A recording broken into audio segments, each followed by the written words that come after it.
Fala família, bem-vindos ao canal Brasil em Foco e essa notícia vem diretamente com a CNN Brasil. Vorcaro prepara a terceira proposta de delação premiada. Fiquem até o final para entender tudo com clareza e vamos deixando os créditos na plataforma para a CNN Brasil. E não se esqueça de deixar o seu comentário e de dizer de qual cidade você vê esta matéria, para que possamos saber até onde está chegando a nossa audiência. E já se inscreve, ativa o sino e compartilhe este vídeo para que chegue a mais pessoas. Sem mais enrolações, vamos à matéria. Uribe, vamos ver, né? Porque a gente já trouxe aqui que a PGR, né, a cúpula da PGR disse não adianta nem apresentar a terceira proposta que não vai prosperar. A PF me parece que vai no mesmo caminho, mas o advogado está aí para isso, né? Para fazer esse trabalho de tentar abrir novamente as negociações, Uribe. Terceira ou quarta vez, brasileiro não desiste nunca. E sabe quem apurou muito bem esse ponto foi a Clarissa Oliveira. Clarissa, Daniel Bialski é muito conhecido em delações premiadas, em defesa de várias figuras da política. Ele chega agora para tentar virar a página e melhorar a relação de Daniel Vorcaro com as forças de segurança. É tentar recriar uma relação de confiança, porque a gente viu o próprio André Mendonça dizendo naquele embate com Gilmar Mendes. Chegaram a me oferecer uma delação premiada parcial. Você acha que eu vou aceitar? Não vou aceitar. Então Daniel Bialski vem para um algodão entre os cristais nesse momento. Pois é, Uribe, o objetivo é resetar o sistema mesmo. Essa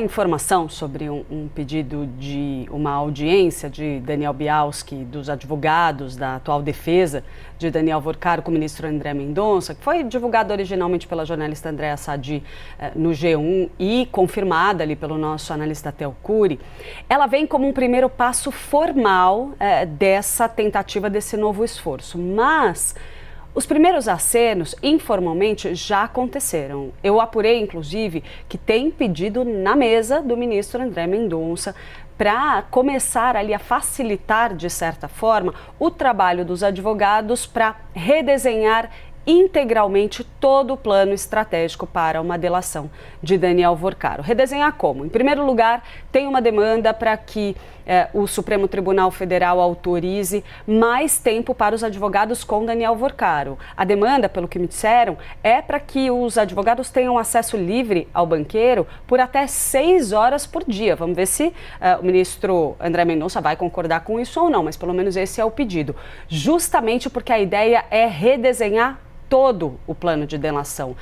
Começar do zero mesmo, colher todas as informações, fazer uma espécie de debriefing ali com Daniel Vorcaro para ver exatamente quais são todos os detalhes que ele tem, todas as informações e afastar qualquer ideia de que ele ficou sentado em cima de parte das informações, dos dados relevantes que ele teria a respeito do caso Master, com aquele objetivo que a gente já elencou aqui em mais de uma ocasião, que é sobre a ideia de que talvez ele pudesse ser salvo pelo sistema.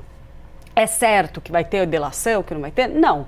Mas essa relação, esse diálogo direto com o ministro André Mendonça é tido como chave muito importante para tentar destravar todo esse processo. Em que medida? Daniel Bialski está sendo incorporado, integrado à equipe comandada por Sérgio Leonardo, ele que é amigo da família, está nesse caso desde o começo, mas ele vem com o objetivo de reconstruir essa relação com André Mendonça e, inclusive, relação que foi abalada desde a época em que a defesa estava sob comando de José Luiz de Oliveira Lima, o Juca, que, pelas informações de bastidores, teve atritos com André Mendonça. Houve também lá atrás essa especulação que você levantou agora, Uribe, de que me ofereceram uma delação parcial, vê se pode, eu não vou aceitar isso. Então, que a ideia é resetar. De fato, começar de novo esse trabalho e ver se existe terreno para uma colaboração eficaz e que traga, de fato, à luz elementos importantes que contribuam para as investigações e que justifiquem a reabertura dessa negociação de uma delação premiada de Daniel Vorcaro com a PF ou a PGR. Uma especulação que tem é que se for reaberta essa negociação, muito provavelmente vai ser com as duas instituições, tá? Dificilmente vai ficar aquela coisa, negocia uma hora com a PGR, negocia uma hora com a PF, vai ver se dá com o Supremo. Tem que ser com todo mundo, tem que ser casado e tem que ser completo.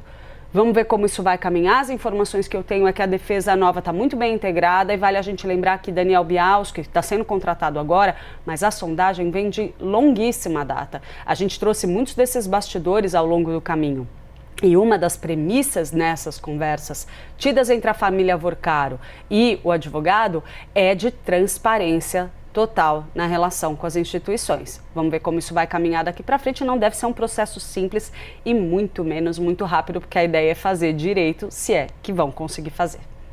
É isso. Tem 3 pontos que as minhas fontes da PGR e da PF dizem que são essenciais e que em nenhuma das tentativas o Daniel Vorcaro conseguiu avançar. Primeiro, a cúpula da PGR, pelo menos, ficou irritadíssima, que diz que ele não assume os crimes. Então, já parte desse pressuposto. Vai negociar a delação, tem que assumir que cometeu crime. Segundo, o dinheiro. Vocês lembram que a gente falava do montante? 40 bi, 60 bi, quanto tem para devolver e onde está esse dinheiro, esse recurso desviado com a fraude do Master. E terceiro, elementos novos. Tá aí, o Daniel Vorcaro fazia praticamente um diário nos seus celulares, né? Tem toda a vida dele exposta, reproduzida para a investigação trabalhar em cima disso. Tem algo novo, além do que não está nesse material apreendido pela PF? A PF reclama que até agora nada. Está dizendo, olha, isso tudo que você está contando para a gente tem aqui nos seus mais de 10 celulares que foram apreendidos. Precisa avançar,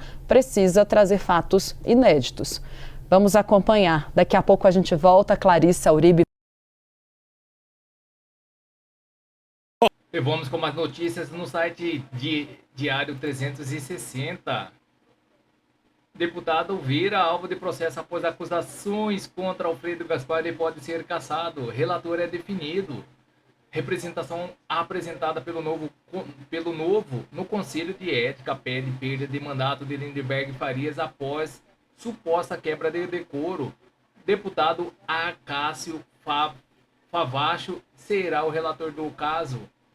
O deputado federal Lindenberg Farias passou a ser alvo de um processo no Conselho de Ética da Câmara após uma representação apresentada pelo Partido Novo, que pede a perda do mandato do parlamentar por suposta quebra de decoro. A denúncia tem como base declarações feitas por Lindenberg Farias durante o trabalho da CPMI do INSS, envolvendo o deputado Alfredo Gaspar. O partido alega que o petista teria feito acusações graves sem apresentar provas suficientes. O caso agora será analisado pelo deputado Acácio, escolhido como relator do processo. Caberá a ele avaliar os argumentos apresentados e elaborar o parecer sobre a existência de ou não de infração ética. Para críticos do parlamentar, as falas de Lindenberg representam um comportamento incompatível com a responsabilidade exigida de um deputado federal, especialmente em uma comissão parlamentar de investigação. A acusação apresentada pelo Novo afirma que o deputado teria utilizado seu espaço na CPMI para fazer ataques políticos e lançar suspeitas contra um adversário sem comprovação, o que poderia configurar abuso de prerrogativa parlamentar. Aliados de Alfredo Gaspar afirmam que a declaração ultrapassaram os limites do debate político e atingiram a honra do parlamentar, motivo pelo qual defenderam uma apuração dentro da Câmara. O processo segue agora para as próximas etapas, incluindo a notificação de Lindenberg para apresentar sua defesa. Após essa fase, o relator deverá apresentar seu parecer ao Conselho de Ética. O episódio aumenta a pressão sobre o deputado petista, que já enfrenta críticas de adversários políticos pela forma como conduz seus embates no Congresso Nacional. A decisão final caberá aos integrantes do Conselho de Ética, que irão avaliar se houve apenas confronto político ou se as declarações ultrapassaram os limites previstos no regimento da Câmara. Enquanto o processo avança, o caso reacende o debate sobre os limites das manifestações de parlamentares e a responsabilidade dos deputados que, ao fazer acusações públicas dentro do Legislativo. Então é isso, pessoal. Essas são as notícias que estão circulando nas mídias da internet. Não se esqueça de se inscrever, deixar o seu like e clicar no sino para mais informações sobre política. Agradeço a todos pela audiência.